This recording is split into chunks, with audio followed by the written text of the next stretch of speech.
ఒకప్పుడు ఒక చిన్న పల్లెలో రాము అనే రైతు ఉండేవాడు. అతని ఇంట్లో ఎన్నో జంతువులు ఉండేవి.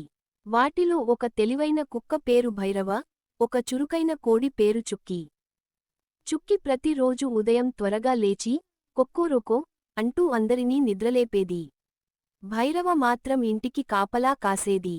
ఎవరైనా కొత్తవాళ్లు వస్తే వెంటనే మొరిగి యజమానిని అప్రమత్తం చేసేది. మొదట్లో చుక్కి, భైరవ ఇద్దరూ ఎక్కువగా మాట్లాడుకునేవారు కాదు. కాని ఒక రోజు వాళ్ల జీవితాన్ని మార్చేసే సంఘటన జరిగింది. ఒక మధ్యాహ్నం రైతు కుటుంబం బయటకు వెళ్ళింది. ఇంట్లో జంతువులు మాత్రమే ఉన్నాయి. ఆ సమయంలో ఒక ఆకలితో ఉన్న నక్క మెల్లగా ఇంటి వెనుక నుంచి లోపలికి వచ్చింది. దాని చూపు చుక్కి మీద పడింది.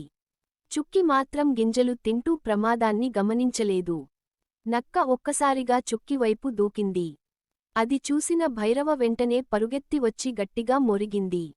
భౌ భౌ! నక్క భయపడకుండా ముందుకు వచ్చింది. కాని భైరవ ధైర్యంగా దానిని ఎదుర్కొంది. కొద్దిసేపు పోరాడిన తర్వాత నక్క అక్కడి నుంచి పారిపోయింది. చుక్కి భయంతో వణికిపోయింది. నన్ను కాపాడినందుకు ధన్యవాదాలు అని చుక్కి చెప్పింది. భైరవ నవ్వి, మనమందరం ఒకే ఇంట్లో ఉంటున్నాం. ఒకరికి ఒకరం సహాయం చేయాలి అంది. ఆ రోజు నుంచి వాళ్లు మంచి స్నేహితులు అయ్యారు. రోజులు గడిచాయి. ఉదయం చుక్కి భైరవను లేపేది. రాత్రి భైరవ చుక్కికి కాపలా ఉండేది. ఒక రోజు భారీ వర్షం వచ్చింది. నీరు కోడి గూడు దగ్గరకు చేరింది. చుక్కి బయటకు రావలేక భయపడింది. భైరవ వెంటనే వెళ్లి గూడు దగ్గర నిలబడి చుక్కిని సురక్షితంగా బయటకు తీసుకొచ్చింది.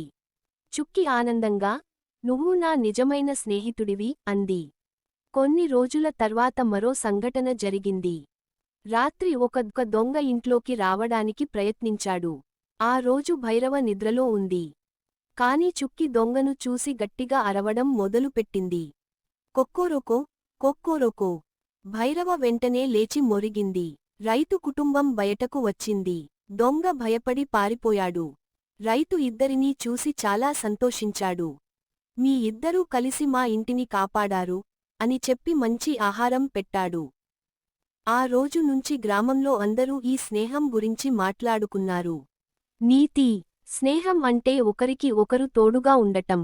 చిన్నవాడైనా పెద్దవాడైనా సహాయం చేసే మనసే గొప్పది.